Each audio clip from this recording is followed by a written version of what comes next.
So today we're going to be taking a look at a scenario where civilization starts over. In the last episode it was, the end of World War Three. And the main thing that happened in World War Three was obviously the collapse of Sweden, Florida as well, and basically all the kind of authoritarian powers no longer exist. They do exist, but the governments have been changed to democracy now. And the world is looking a lot brighter. However, there is one thing in the track, and that's what we're going to see in this episode.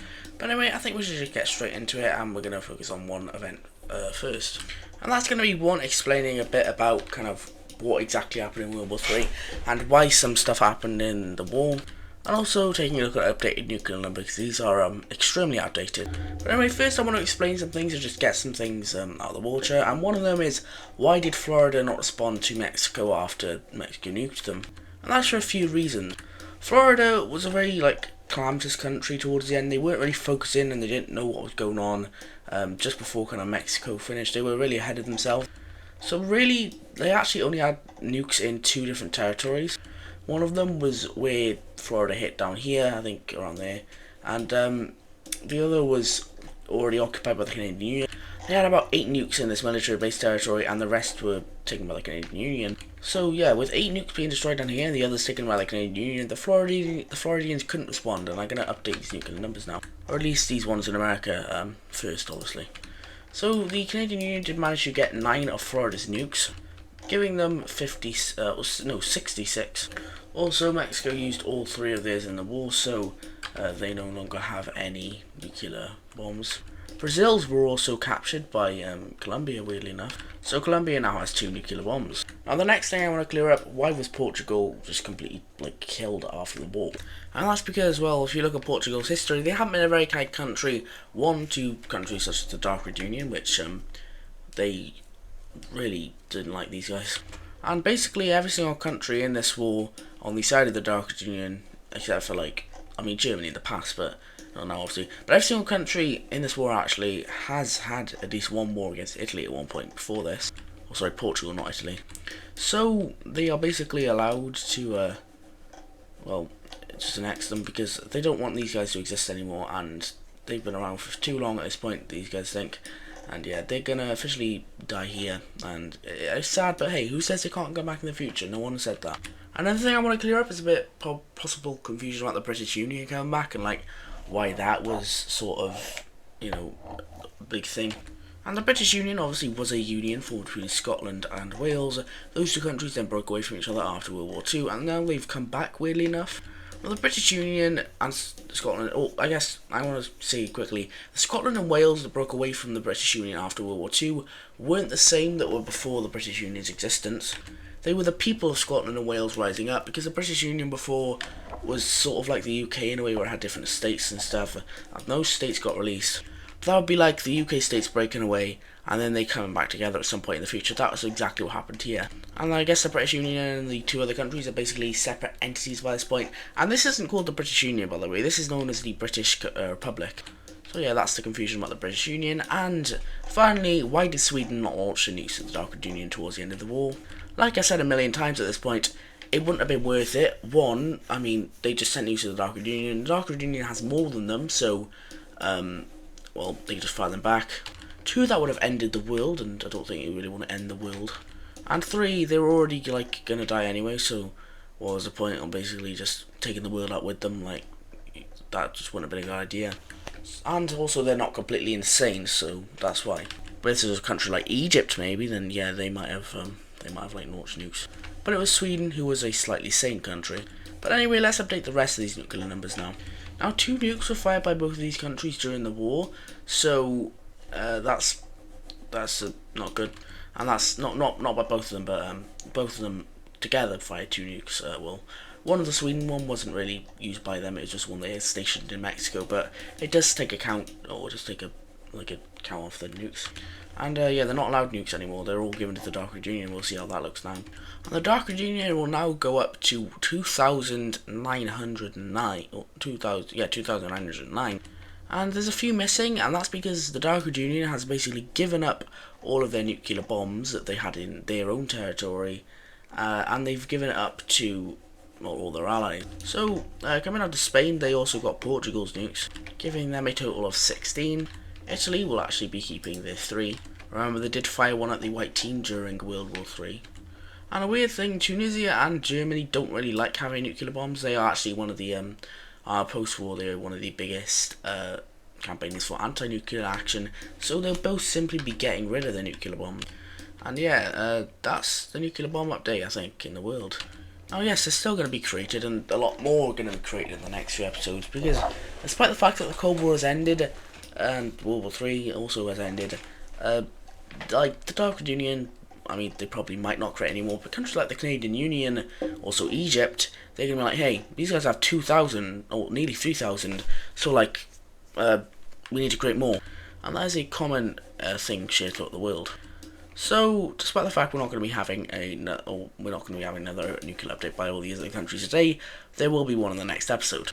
Also, I did make an updated ideology layer. This is what all the ideologies of the world look like at the minute. So I can see Sweden, all these guys, democracies, every single country that was formerly a dictatorship that was in the war is now a democracy, and the world is looking a lot more democratic, which is good for this, I guess, thing.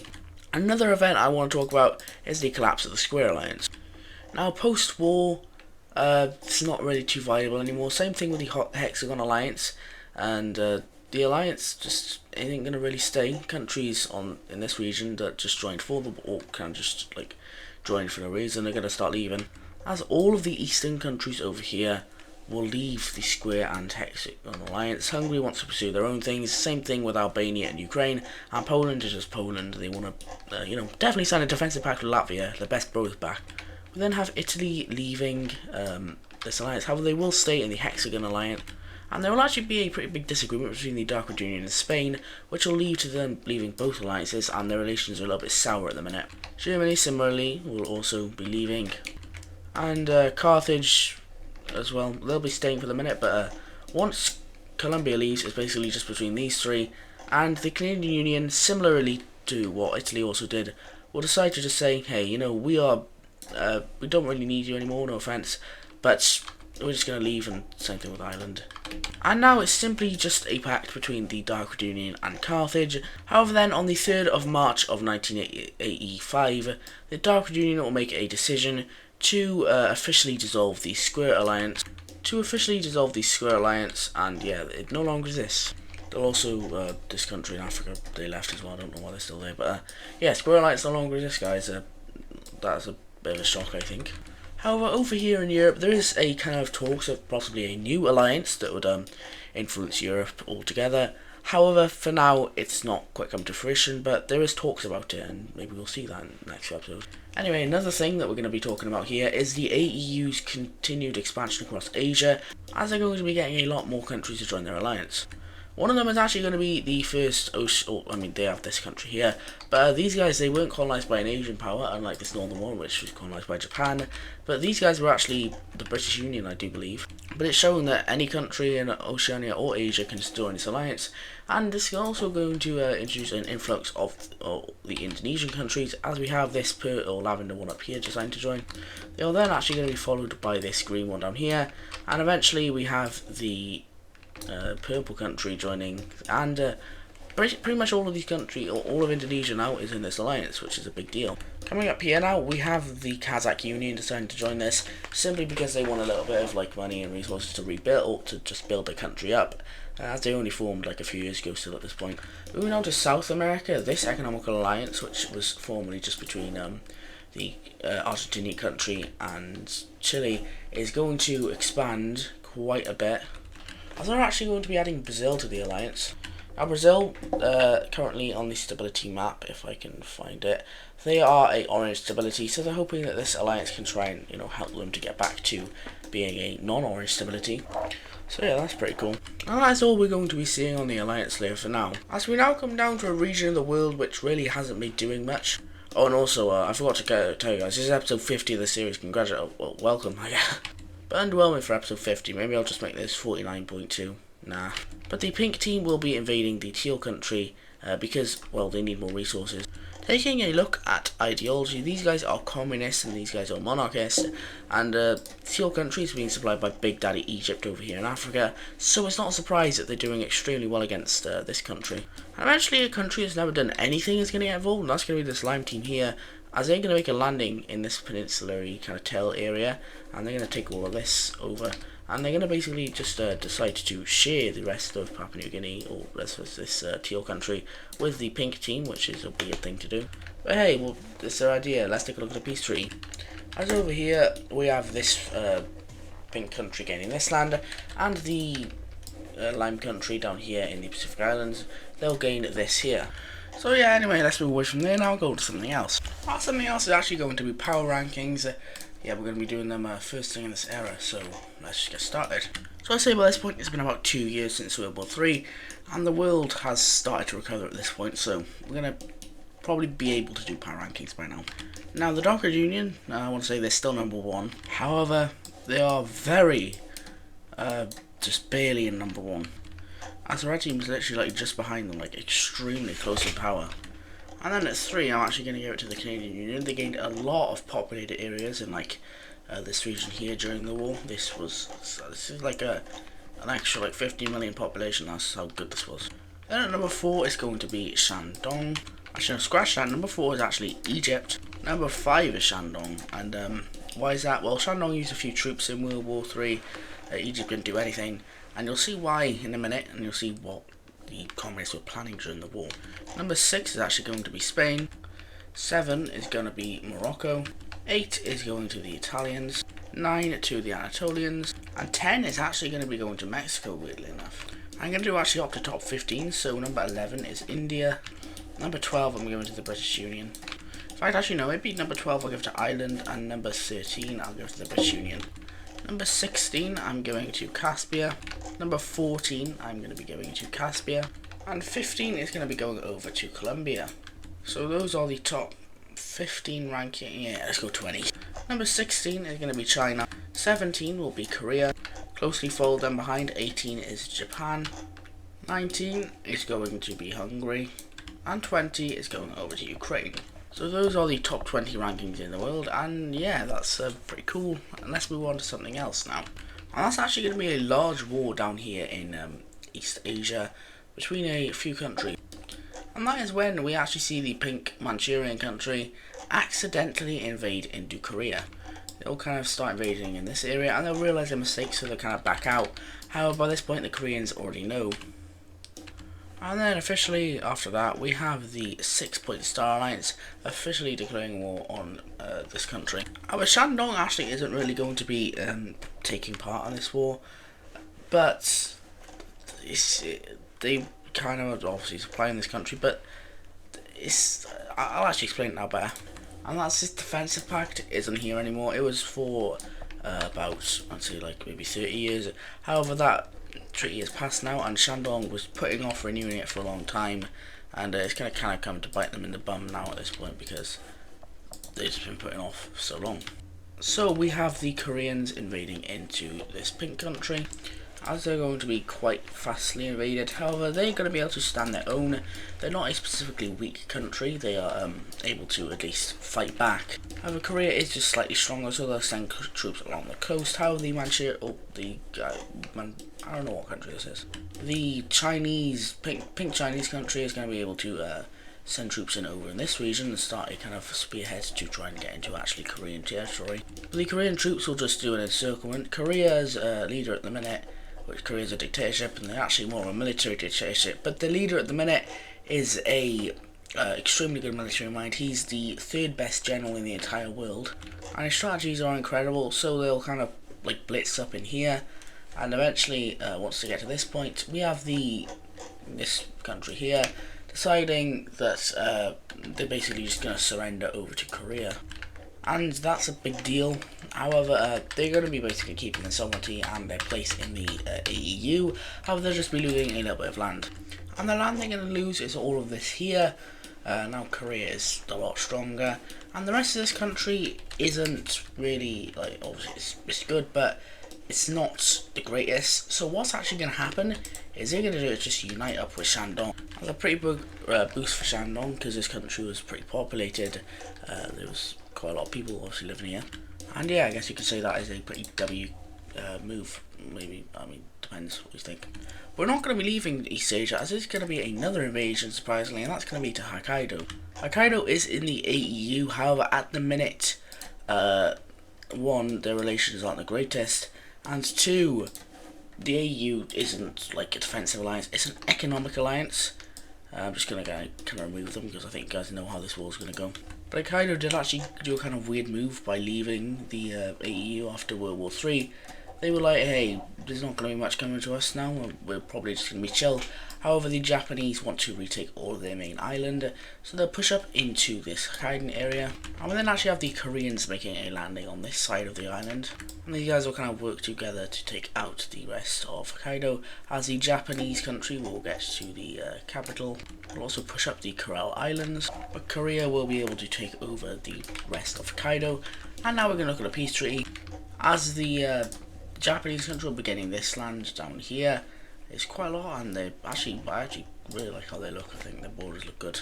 And the Koreans will be getting this region of Hokkaido. So yeah, pretty quick war in East Asia, and it's starting to look a lot less diverse in this region than it did a few episodes ago. And obviously that is because of Korea and Japan. Coming down here, we have a pretty interesting event as well happening, and that's going to be on the Alliance layer. As you know, this yellow country was formed in the last episode. It wasn't the last episode, but it was a few episodes ago. They are officially going to be joining in to the Communist Alliance. And yeah, it's looking like the communists are starting to grow a lot at this point. And you'll see what they're going to do later on in this video, because it's quite big. Coming over actually to America now, we have the Canadian Union deciding to create their own alliance. And the Europeans are actually saying this is the first step to their kind of what they want their alliance to be, so we'll actually see what's going to happen here.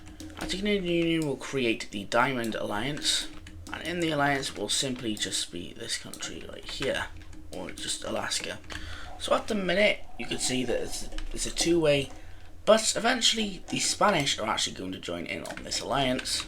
And this kind of spices things up a bit, because, well, this was supposed to originally just be an American pact, but now a European country has joined in on this, and you're kind of starting to see what's going to happen. But coming down to Africa now, we're going to see some pretty weird changes happening. First and foremost, the Nigerian country is going to be taking out their kind of father nation down here. That was the Malabo country, and they're going to be erased from the map. And yeah, they're next into Nigeria. But they're not done there, as with support from the Parallelogram Alliance, they're actually going to invade into this other kind of lavender country right here.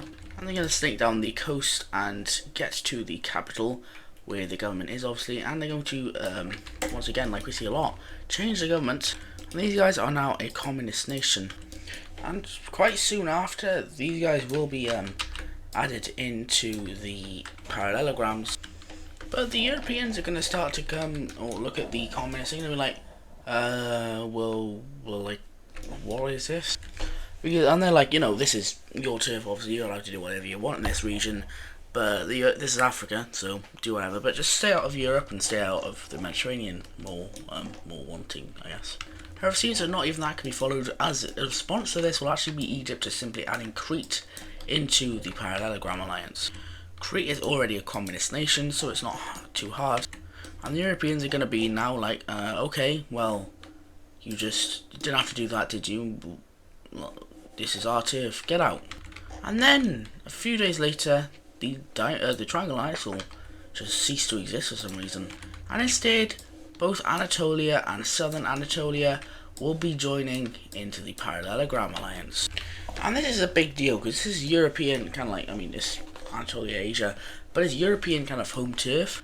And how exactly are the Europeans going to respond to this? Well, you all are going to see in the next episode. Yeah, I'm ending it here on another cliffhanger, which is cool.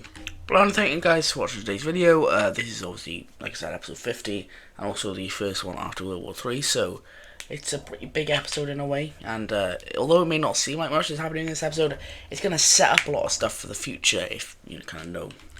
As more politics and ideology is going to play a lot more important role in the next few episodes, even more important than it did in the Cold War era, which was big, because that was obviously democracy versus monarchy, However, here it may be a little bit different, and it may be a bit more political rather than kind of, ideological. But anyway, thank you guys so much for watching today's video. I'll see you in the next one, and see you later. Bye bye.